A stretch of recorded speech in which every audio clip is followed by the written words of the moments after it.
Buenos días, muchachos. Esperemos que vayan ingresando más. Escriban a sus compañeros que ya empezamos la reunión.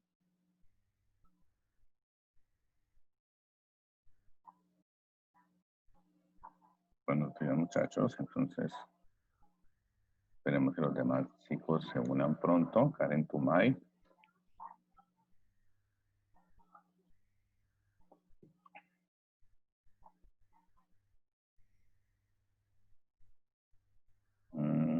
Poca asistencia. Bueno, Laura Sofía Valencia.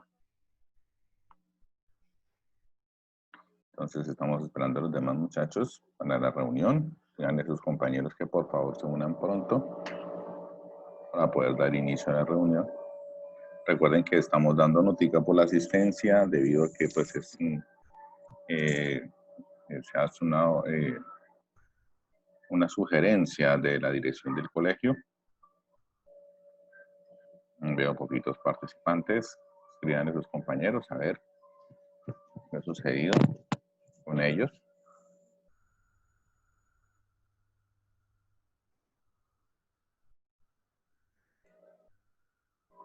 A ver. Tenemos apenas unos 5 participantes, entonces esperemos a ver qué unen los demás estudiantes, a ver qué sucede.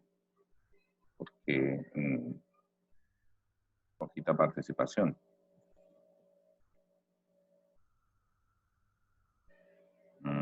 Bueno, muchachos, entonces en esta ocasión nosotros estamos tratando de hacer una guía para las 2 semanas. Es decir, que este trabajo se debe entregar de este viernes en 8 días. En esta primera parte vamos a explicar lo que tiene que ver con una primera parte de el estado, lo que es el estado sólido y una parte del estado gaseoso. En la siguiente guía vamos a explicar ya lo que tiene que ver con más las leyes del estado gaseoso, todas las leyes de los gases. Lo que estoy buscando es que tratar de probar cómo nos va haciendo una guía para las 2 semanas. Todo para pues, de todas formas disminuir un poco el proceso de subir trabajos y todas estas cosas, que no se acumule tanto en una misma semana, pero si no nos da resultado tendremos que volver a utilizar el método de una guía por semana. Todo debido pues específicamente a buscar la participación y la motivación de los estudiantes. En esta ocasión veo que poca participación, o sea, creo que vamos con 10º a regresar nuevamente a lo de una guía por semana. Bueno, sugiero por favor que les escriban a los compañeros y que por favor ingresen. Vamos a compartir la pantalla inmediatamente. Entonces, para que podamos empezar, y vamos dándoles ingreso a los compañeros. Entonces,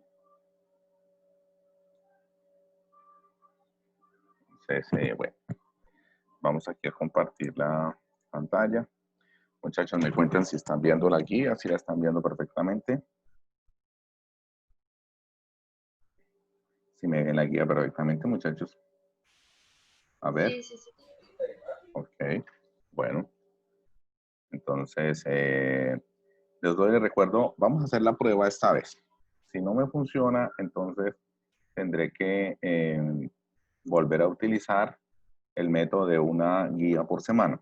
Aquí estoy tratando de utilizar el método de una guía por 2 semanas, lo que hacen la mayoría de los profes. Pero pues si no funciona, entonces utilizaremos otra vez el método de la guía por semana. Entonces, esta guía, cuando tenemos que entregarla, viernes 28 de agosto. ¿Cuándo se evalúa lo de esta guía? La otra semana.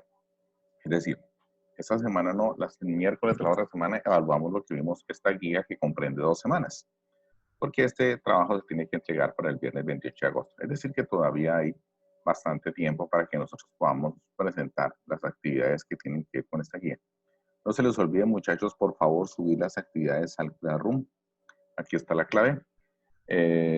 Ya están las notas listas de la primera semana y la primera evaluación. Entonces, en el transcurso de esta semana se las voy a enviar a sus correos para que ustedes puedan observar, puedan revisar cómo les fue, y de esa manera puedan entonces también estar haciendo un buen seguimiento del trabajo que se está realizando, y también para aquellos estudiantes que van dejando actividades, que no las dejen todas para lo último, porque es un gran problema cuando dejan todo para lo último. También recordarles que hay todavía entre esta semana y la semana, no, perdón, el miércoles de esta semana, se ha pasado mañana el plazo máximo para las actividades de los estudiantes que quedaron con deudas de segundo periodo. Ya saben que son estudiantes con nota máxima de 3, muchachos, más para que lo tengan en cuenta. Bueno, ¿qué vamos a aprender entre esta semana y la otra? Vamos a aprender estado sólido y estado gaseoso. Estos dos estados de la materia que los hemos visto tanto, hay que particularizarlos un poco más. O sea, no es solamente que nosotros reconozcamos qué sustancia está en estado sólido, qué sustancia está en estado líquido, qué sustancia está en estado gaseoso, sino que podamos visualizar las características, que para que utilicemos estos conceptos en explicación de acontecimientos, como en el caso que venía de la guía de la semana antepasada, lo del desastre de Armero, que es un problema de cambio de estado.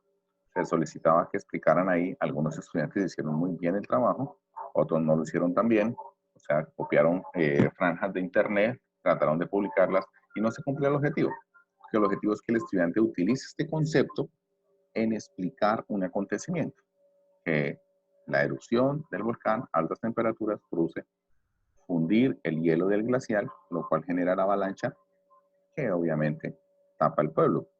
Entonces, más o menos así es como se tiene que explicar. Algunos, bueno, algunos investigaron un poco más, y hicieron, bueno, eso está bien, pero igualmente es que se mire en el párrafo la claridad de que el estudiante comprendió el concepto. Entonces, el objetivo, comprender dos cositas que tenemos que utilizar y aplicar. Primero que todo, estado sólido y la parte inicial del estado gaseoso. El estado gaseoso no es fácil de describir. Hay que describirlo con circunstancias relativas, con lo que le llamamos leyes de estado. Por eso entonces, cuando lleguemos allá, vamos a ir poco a poco. La competencia es el uso comprensivo del conocimiento científico. ¿Cómo es que utilizamos el conocimiento científico de una manera comprensiva? Cuando nosotros podemos describir, como el desastre de Armero o cualquier otra circunstancia, podemos describir perfectamente cualquier circunstancia utilizando lo que aprendimos. Exploración. Bueno, muchachos, como sabes, el hierro, el aluminio y el cobre, la mayoría de los metales se obtienen de minerales que son óxidos o sulfuros de otros metales. Bueno, cuando tú tienes un mineral, una roca, por ejemplo, el óxido de hierro, aquí lo estoy tratando de dibujar, no me quedó bien clarito dibujado hoy. Aquí, no está un poco. El óxido de hierro, entonces, oh, caramba, a veces está siempre molestando ahí el, bueno, el óxido de hierro, que es un material que es una roca. Si tú miras la roca no es, el óxido de hierro es rojo, y cuando es una roca tiene punticos de color rojo. Significa que la roca es una mezcla de varias cositas. Unos son óxido de hierro, otros son arcillas, otros son óxidos de calcio, etc. Y el que te interesa es el óxido de hierro, el rojito. ¿Qué característica? Pues que este óxido de hierro pesa más que los demás componentes. ¿Eso qué quiere decir? Que si tú rompes la roca, van a obtener pedacitos y unos van a tener mayor cantidad de óxido de hierro que otros. Eso quiere decir que van a haber pedacitos de roca que pesen más que otros. Y si los colocas todos dentro de un tanque con agua, van a caer primero los más pesados, los que tienen óxido de hierro, y después van a caer los menos pesados, o sea, los que no tienen óxido de hierro. Bien, en ese orden de ideas, entonces, podemos nosotros comprender lo que significa efectivamente, lo que significa lo que es el, uy, no sigue marcando bien el cursor, lo que significa lo que es el estado sólido. Entonces, ¿cómo lo vamos a entender el estado sólido? En esta primera preguntita dice, ¿por qué? ¿Cuál crees que es la razón mediante la cual se deben romper estas rocas o minerales en trozos más pequeños? Entonces, se deben romper efectivamente es porque vamos a obtener trozos con mayores cantidades de óxido de hierro que otros. Entonces, de esa forma, habrán unos que tengan mayor cantidad de óxido de hierro que otros y así vamos a lograr separar este óxido de hierro de los otros elementos. Les hago esta preguntita, muchachos. Muchachos, ¿alguna vez ustedes han podido coger un grano de maicena? ¿Sí lo han podido coger? Cuéntenme a ver. ¿Sí han podido coger un grano de maicena, muchachos? No. Perfectamente. No, ¿por qué? Porque es que un grano de maicena es demasiado pequeño. Es un tamaño impalpable.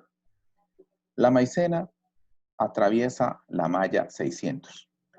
Entre el número sea más grande de mallas, la partícula sólida es más pequeña. O sea, la maicena la muelen tanto, este alimento de maíz lo muelen tanto, que hace pasar un sedazo que tenga más de 600 orificios en una pulgada lineal. Es decir, es muy pequeño. Entonces, significa que atraviesa la malla 600. Me imagino que tampoco han podido coger un grano de cemento. El cemento es más fino, más delgado, el grano de cemento, que la maicena. El cemento atraviesa perfectamente la malla 2000. O sea que atraviesa un sedazo, una malla, que tiene 2000 orificios en una pulgada lineal, lo cual significa que es un tamaño muy, muy pequeño, demasiado pequeño. Ese es el cemento. Como pueden ver, entonces, el estado sólido, que nosotros lo conocemos ya, no siempre es tan simple de poderlo caracterizar. Por ejemplo, ¿de qué determina el estado sólido? La manera como se unen los átomos. El desastre del Titanic en 1920 ocurre no porque se estrelle con una partícula de hielo, no. Este buque estaba diseñado para estrellarse con cualquier partícula gigante de hielo sin que le pasaba nada. Pero ocurrió una falla de ingeniería, la cual consistió en que la estructura de acero, que ya vamos a ver cómo es que se organizan los átomos en un sólido, cambió de una forma a otra por una corriente de agua caliente que atravesó en el océano. Entonces pasó de frío intenso, calor, frío otra vez. Y de esa manera cambia toda la estructura del acero y se vuelve frágil como una cáscara de huevo. Entonces, al estrellarse con el iceberg, obviamente la rompe, lo cual nunca se esperaría que hubiese sucedido con el diseño del material que tenían previamente. Bueno, son algunas de las cositas que hay que entender y poder explicar con el estado sólido. Bueno, ahora muchachos, ¿ustedes creen que la presión atmosférica es igual en todas partes del mundo? Bueno, a ver, recuérdenme alguno del fenómeno de los jugadores de fútbol, que dicen que los jugadores no pueden ir a jugar a La Paz, por allá en Bolivia, porque efectivamente les da el mal de altura. ¿Sí? ¿Qué significa esto, muchachos? ¿A ustedes para qué les dicen que no, que cuando Argentina fue y jugó allá la golearon porque no se prepararon los jugadores suficientemente, no importa que fuera Messi? ¿A qué les trae esta referencia con lo del efecto de la altura? Muchachos, a ver, ¿ustedes qué dicen? ¿Qué recuerdan de esto? La presión atmosférica no es la misma. Aquí voy a colocar Cartagena, la parte de abajo, ya no escribe. Vamos a encontrar la parte de arriba, Bogotá. ¿Sí? La parte intermedia, Yopal. ¿Sí? Y aquí efectivamente la parte de abajo, Cartagena. Listo. Entonces, date cuenta que Cartagena está al nivel del mar. Yopal está a cierta altura del nivel del mar y Bogotá está muy alto. ¿En cuál de las tres ciudades creen que se respira mejor, muchachos? ¿En Cartagena, en Yopal o en Bogotá? ¿Ustedes qué dicen? En Cartagena. ¿Sí? Precisamente porque la cantidad de aire que hay encima es mayor. ¿Se ven? Toda esa flecha me representa la cantidad de aire, el vector de la fuerza de aire, la cantidad de aire que hay sobre Yopal y la cantidad de aire que hay sobre Bogotá. Nos está diciendo que hay mayor cantidad de aire en la cabeza de un ciudadano cartagenero que en la cabeza de un ciudadano de Yopal, que en la cabeza de un ciudadano de Bogotá. Eso significa, muchachos, que el aire va a estar más comprimido en Cartagena, es decir, que en cada centímetro cúbico de aire voy a encontrar más oxígeno. No va a estar tan comprimido en Yopal, pero va a estar más comprimido que en Bogotá. Lo que significa que es más difícil respirar en Bogotá, porque cada centímetro cúbico de aire tendría menos oxígeno. Un jugador, un atleta, se desempeña mejor en Cartagena porque por cada inspiración absorbe mayor cantidad de oxígeno que el que absorbe en Bogotá. Esto lo hemos visto en los mundiales de fútbol. Cuando se jugó el Mundial de Brasil, todos los países del trópico, como Colombia, los países de Centroamérica, eh, todos estos países, Costa Rica, sacaron ventaja de ser ciudadanos o ser nativos de países tropicales. Era caliente y además a la altura del nivel del mar, o sea, alta presión atmosférica, lo cual lo supieron aprovechar muy bien. Pero cuando se hace el mundial en Rusia, a cierta altura sobre el nivel del mar, vemos que ahora los que se favorecen son los jugadores europeos, no tanto los jugadores de clima tropical, precisamente por esas circunstancias. Hay que tener en cuenta todas estas cositas para que nosotros podamos tomar información y poderla de esa forma interpretarla. Para eso es la ciencia, para que nosotros tengamos un pensamiento crítico, un pensamiento no sesgado, sino un pensamiento libre de poder tomar decisiones. Bueno, ahora muchachos, eh, ¿por qué crees que los astronautas usan su traje? ¿Ustedes qué creen? ¿Este traje de astronauta es para el frío? ¿Para no sentir frío entre más altura? ¿Ustedes qué creen, muchachos? ¿Sí será que esto es para el frío, este traje de astronauta? Cambiamos el lapicito negro. Porque ¿sí serán que será para eso, muchachos? ¿Ustedes qué dicen? ¿Que este traje es para el frío, el de los astronautas? Vamos aquí a hacer el dibujo. No, Bueno, ¿para qué será ese traje, muchachos, el de los astronautas? ¿Ustedes qué creen? pues porque se sale de la atmósfera terrestre y la presión atmosférica se pierde totalmente y se quedan sin oxígeno. Correcto. La presión, ahí está claro, la presión atmosférica es muy baja. Si la presión atmosférica es muy baja, la fuerza de nuestros órganos hacia afuera es mayor que la fuerza que hace el aire hacia adentro y nuestros órganos explotarían. Por lo tanto, es importante el traje para mantener la presión dentro de él. Entonces, aquí sacamos una conclusión. A mayor altura, como vamos viendo ahí, efectivamente menor presión. Entonces, la presión atmosférica va disminuyendo a medida que subimos. Cuando vamos en el avión tiene que tener una presión dentro del avión, porque como si estamos muy alto, la presión es menor y no vamos a poder respirar. Por eso se tiene que mantener cierta presión, perdón, cierta presión atmosférica dentro del avión. O sea, se mantiene el avión presurizado. Bueno, ahora, la otra circunstancia. Nosotros tenemos una plantica y tenemos un pitillo. Ya el pitillo está tratando de... me molesta mucho el pisito. Bueno, un pitillo. ¿Por qué podemos tomar dentro del pitillo? Bueno, cuando succionamos, sacamos el aire que hay dentro del pitillo.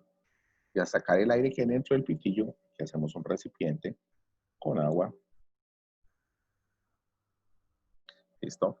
Entonces, el aire hace una fuerza, eh, sobre el líquido y empuja hacia adentro del pitillo porque hemos sacado todo el aire del pitillo haciendo que ascienda. Y por eso podemos nosotros tomar a través del pitillo.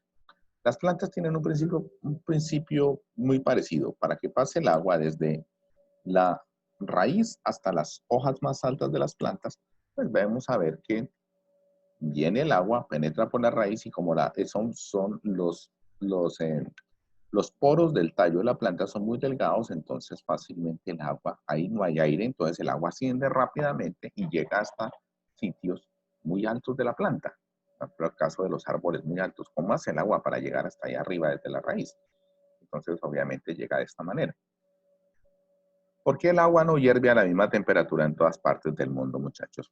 Aquí, si hablamos de Bogotá, ¿a qué temperatura hierve el agua de Bogotá? ¿A qué temperatura hierve el agua en Cartagena? ¿Y a qué temperatura hierve el agua en Yopal? Bueno, entonces, en Cartagena, el agua hierve a una temperatura mayor que en Yopal y que en Bogotá.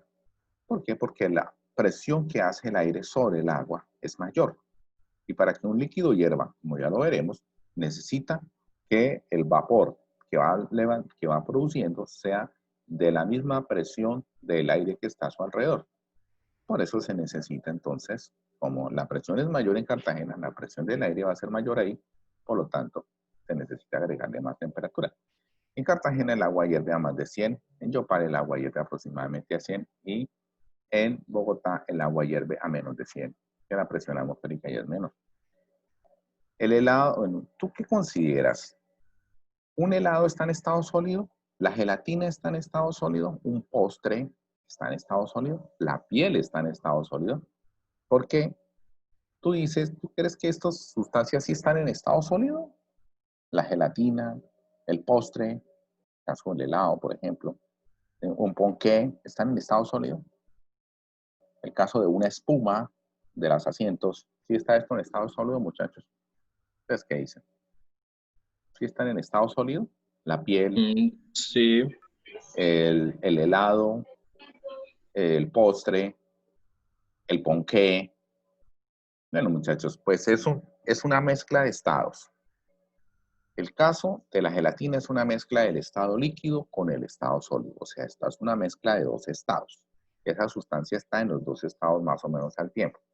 En el helado también es una mezcla de estado sólido con estado líquido que alcanza a tener bastante líquido. La piel es una mezcla de estado sólido con estado líquido. El caso de la espuma y el ponqué y el pan son una mezcla del estado sólido con el estado gaseoso. Por eso no son completamente sólidos. Si te das cuenta entonces que ahí se encierra más de lo que tú a simple vista crees que ves, pues entonces hay que tener muy en cuenta lo que es la química para poder comprender todas estas circunstancias. Entonces, bueno, esa es la introducción al tema. La teoría, muchachos. ¿Qué es el estado sólido? Lo describimos como el estado en el cual las moléculas están más cerquita, más unidas, como lo vimos en semanas anteriores. Están tan cerca que prácticamente no hay fluidez, no hay desplazamiento entre ellas, porque si las tratamos de desplazar, el sólido se rompe. Ese es el caso de la sal. Entonces, la característica. Por eso, entonces, en el estado sólido, las moléculas, ¿qué sucede con ellas?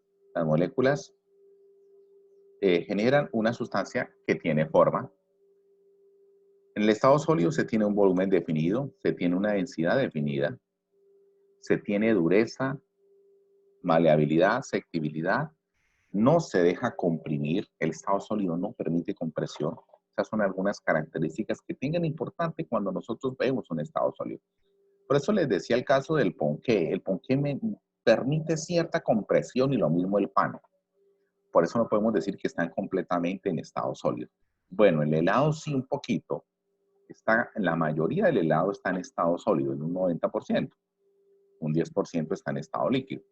Por eso el helado no permite compresión, a menos que sea helado de postre. Postre sí es diferente.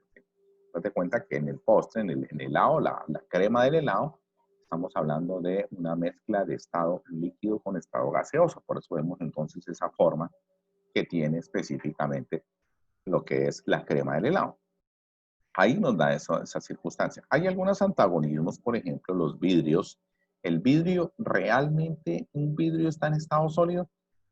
Pues sí, pero realmente no está en estado sólido porque los sólidos no permiten el paso de la luz, lo cual el vidrio nos lleva a pensar que el vidrio está entre el estado sólido y el estado líquido. Quiere decir que el vidrio es un gel también. Entonces hay algunas cositas que casi que nos llevan a una circunstancia de desafío en la interpretación de la ciencia, pero que son las mismas preguntas que se hicieron los científicos cuando en muchísimo tiempo han tenido que tratar de interpretar la naturaleza, interpretar todo lo que está a su alrededor. Bueno, los sólidos, cuando se unen las moléculas se unen formando ciertas figuras. Si tú ves, por ejemplo, en este caso, acá, tú ves este sólido, cada puntico de estos es una molécula o un átomo. Si esto es sal, cada puntico de estos es sodio-cloro. Pero las particulitas, que no puedo dibujar, están tan unidas unas con otras, o sea que este punto con este punto, la verdad, están muy cercanos. Lo que pasa es que los separamos y hacemos la rayita para tratar de mostrar la figura geométrica que forman la unión de estas moléculas de la sal. Y se unen formando una estructura cúbica. Pero pueden unirse también teniendo muy cercanas, pero muy cerca en cada pared un átomo diferente. Un átomo, perdón, una molécula, lo cual es la cúbica centrada en la cara, o si no en el centro, o si no de esta forma, o de esta otra, o de esta otra. Los sólidos se unen formando diversas formas de estructuras. Una pared construida con ladrillos cúbicos es muy resistente, pero piénsate en una pared construida con hexágonos. De pronto, pues no sé cómo sería la resistencia. Ten en cuenta que ella cambia. Los ladrillos hacen cambiar la estructura, la resistencia de la pared. Eso le pasó al Titanic. Se hundió porque pasó de una estructura sólida a otra estructura sólida. O sea, sus átomos y moléculas se reacomodaron en el acero. por el cambio de temperatura. Y eso generó de una estructura muy resistente a una estructura frágil. Entonces, cualquier cosa lo hubiera roto, realmente. Esas son algunas características que ya se mejoraron en la ingeniería moderna y obviamente a ningún buque le va a pasar lo mismo después de todo esto, ¿no? Es una falla, efectivamente, de la ciencia. La ciencia no es perfecta, es una construcción humana y entonces se tiene que estar mejorando todo el tiempo.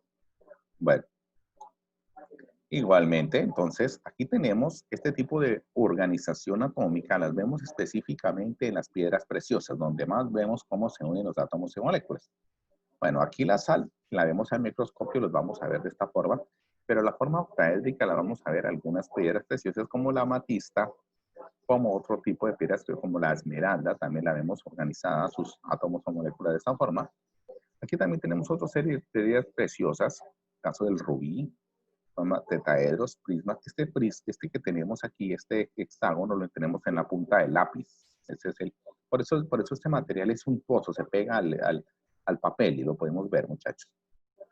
Todas estas estructuras las pueden estudiar, muchachos, y todo es la manera como se organiza el material en el estado sólido. Ahí tenemos más estructuras, poliedros y todas esas formas.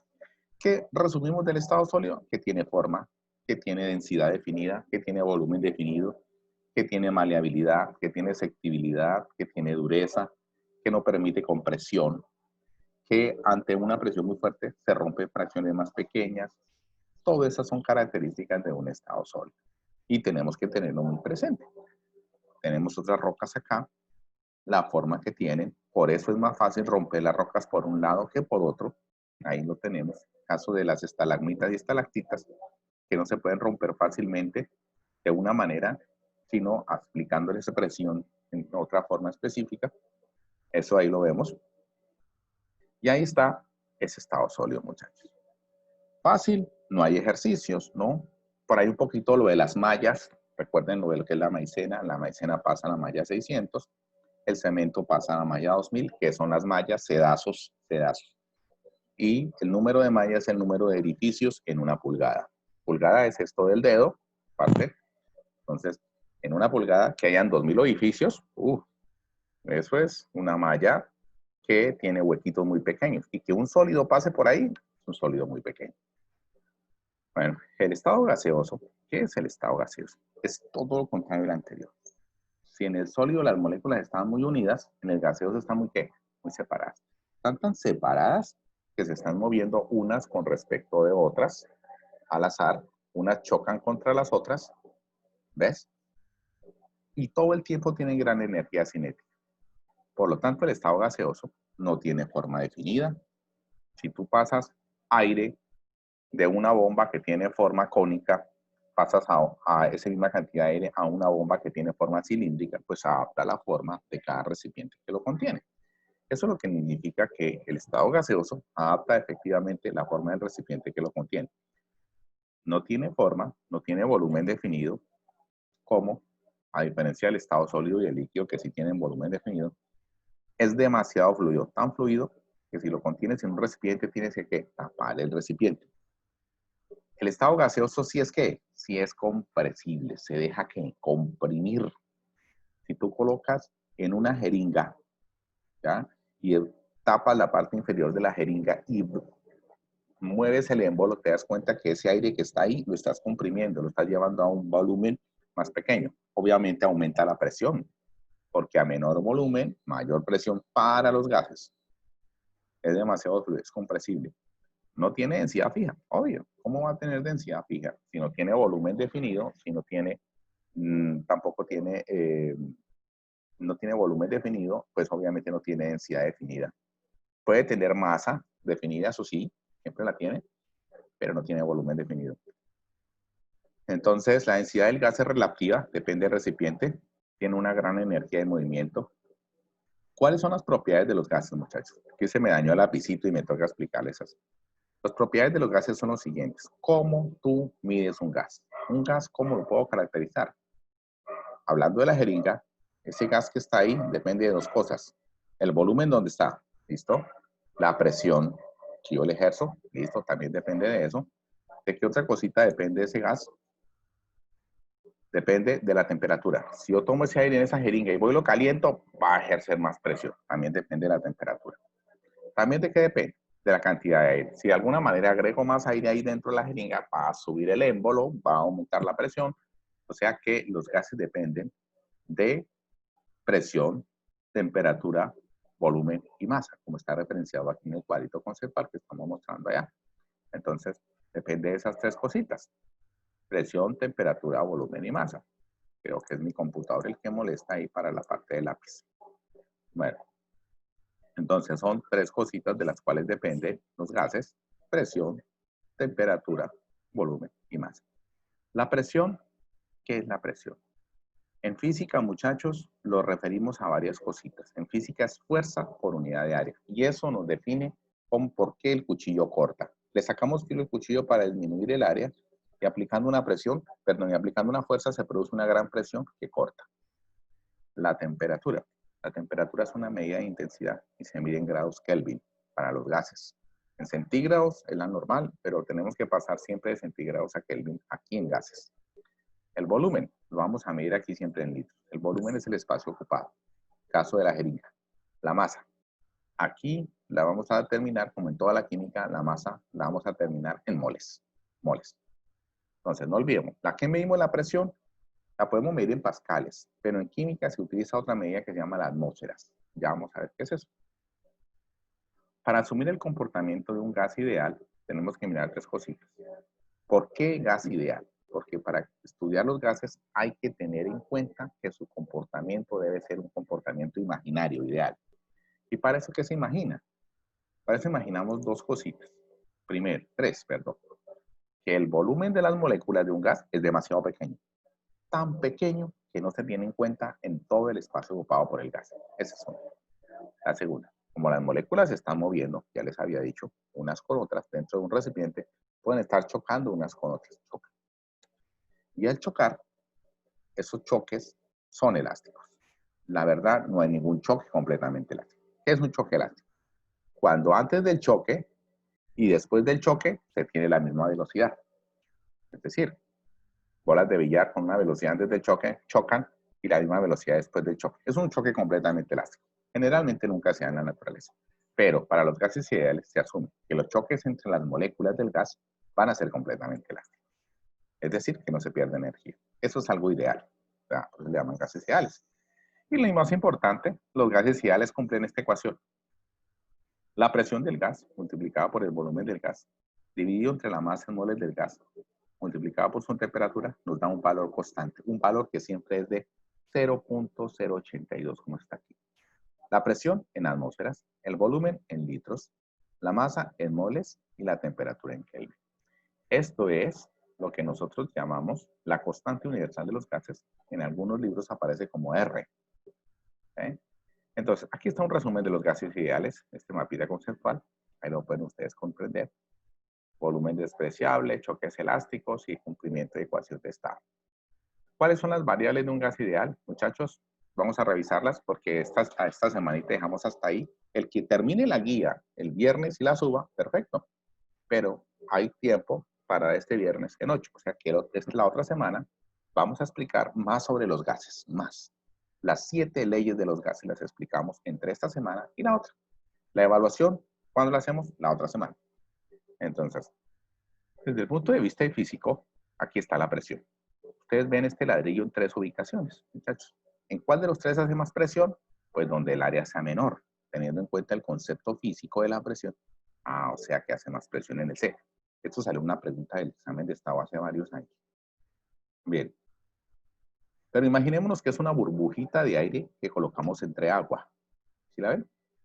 Si la bajamos por algún mecanismo a más profundidad, disminuye la burbuja de aire porque tiene más agua encima. Y si la disminuimos más, todavía disminuye más. O sea que a mayor profundidad, mayor presión. También depende del líquido. Porque si es un líquido más denso, hay algunas cositas que pueden cambiar ahí. Yo hice este dibujito ahí, no me quedó tan bien. Bogotá es el muñeco de arriba, Yopal el muñeco de intermedio y Cartagena el muñeco de abajo. Tienen un globo de látex, un globito de látex. Entonces, mire cómo el señor que tiene el globo de látex en Bogotá, en los 3 globos hay la misma cantidad de aire, Pero en Bogotá, dice en cuenta, mire el tamaño de ese globo con la misma cantidad de aire. En Yopal, ese globo de látex está más pequeño. Y en la ciudad de Cartagena, está sobre el nivel del mar, obviamente está más pequeño el globito. Aquí en el dibujito me quedó, mire, la escala corrida un poco. Entonces, quiere decir que, igual que la burbujita de aire en el líquido, aquí la mayor presión atmosférica la tenemos en Cartagena. Sí, Yopal, una segunda mayor presión atmosférica, y en Bogotá sí que la presión atmosférica es mínima, para que lo tengamos en cuenta. Por eso el experimento de Torricelli, ¿qué busca? ¿Qué hace Torricelli? Coge un tubito de cristal graduado a 2 milímetros, lo llena de mercurio. El mercurio es un líquido, un metal líquido muy pesado. Llenó aquí de mercurio, llenó aquí de mercurio. ¿Y qué hizo? Luego lo volteó. Y al ver, mire la columna de mercurio cómo quedó. Hay que analizar varias cositas aquí, muchachos. Esta columna de mercurio permanece quieta porque al tratar de salir tiene que hacer fuerza al líquido que está afuera, que también es mercurio. Pero el líquido que está afuera está sometido a su vez a las fuerzas del aire que lo mantienen quieto ahí. Si nosotros imaginamos la igualdad de fuerzas, la columna de mercurio pesa lo mismo que el aire que está afuera, lo cual nos dice que el peso del aire tiene un peso aproximado de una columna de mercurio de 760 milímetros. Y a eso se le dio la validez de una atmósfera. Una atmósfera tiene 760 milímetros de mercurio, o TOR, en honor a Torricelli descubrió. Y un problemita. La presión de Bogotá en milímetros de mercurio son 560, pesa lo mismo que una columna de 560 milímetros de mercurio, páselo a atmósferas. Una atmósfera se le dijo que valía 760 milímetros de mercurio. Entonces, 560 milímetros de mercurio por 760 milímetros, que es una atmósfera. ¿Cuánto nos da esto? Cancelamos milímetros con milímetros y nos dan atmósfera. En este caso de la temperatura, muchachos, hay que pasar la temperatura de centígrados a Kelvin. ¿Cómo pasamos centígrados a Kelvin? Sumándole 273, y ahí está. ¿Ya? Pasar la temperatura de 27 grados centígrados a Kelvin, simplemente le sumamos 273. El volumen, la conversión a litros, sabemos que un litro tiene 1000 centímetros cúbicos. Y la masa, la conversión de gramos a moles, ya lo hemos hecho. Y aquí aparecen las leyes de los gases. 7 leyes. La semana entrante voy a explicar las 3 primeras leyes de los gases. La ley de Boyle, Charles, Gay-Lussac. Entonces, para que podamos hacer la tareita completa de las actividades que generan tu calificación. Puedes ir contestando ya las preguntas, y si lees bien la guía completa en esta semana, puedes hacer ya los problemas que tienen acá. Como les digo, si algunos quieren entregar su guía para este fin de semana, perfecta, la pueden entregar completica este fin de semana, completa, no hay problema. Pero hay plazo hasta el próximo viernes. Estoy haciendo este experimento a ver si me va bien para esta guía de estas 2 semanas. Y si no, me toca regresar otra vez a guía por semana, ¿ya? Entonces, vamos a ver. Estoy tratando de trabajar como trabajan la mayoría de los profes, que es una guía para 2 semanas, pero teniendo en cuenta, entonces, esperemos a ver que haya buen rendimiento. Bien, muchachos. Entonces, eso sería. No se les olvide que esta semanita que estudiamos sólidos, que es el estado sólido, y las bases fundamentales del estado gaseoso, lo que son los gases ideales, las 3 condiciones de gas ideal, y las variables del gas, del estado gaseoso: presión, temperatura, volumen y masa. Revisar eso para que la próxima semana entonces sea más fácil, que cuando presenten su evaluación no tengan dificultades. Bueno, vamos a tomar los pantallazos de asistencia. A ver, uy, no me quiere pasar, allá, listo. Entonces tomamos los pantallazos de asistencia, tenemos apenas 10 participantes, bastante poquita la asistencia. Entonces vamos a llamar a los otros chicos a ver qué sucedió.